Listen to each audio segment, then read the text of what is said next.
हाथों से मेहंदी कैसे उतारते हैं? पाकिस्तानी रुपया कितने का? 2023 में पाकिस्तान में सबसे ज्यादा सर्च की जाने वाली चीजों की फहरिस्त गूगल ने जारी कर दी।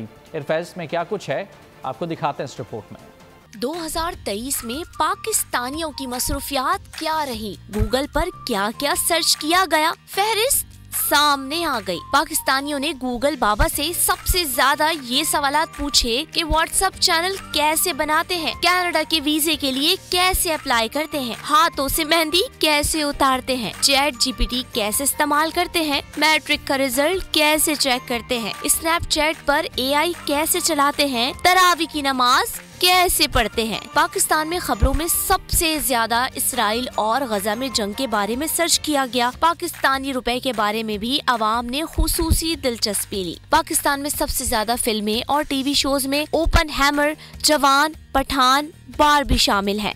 जबकि गूगल पर सबसे ज्यादा सर्च की गई शख्सियात में हरीम शाह पहले नंबर पर है, जबकि उस्मान खान, अनवारुल हक काकड़ और गैलन मैक्सवेल भी फहरिस्त में शामिल रहे। सब्सक्राइब करें और बेल दबाएं ताकि कोई खबर रह न जाए।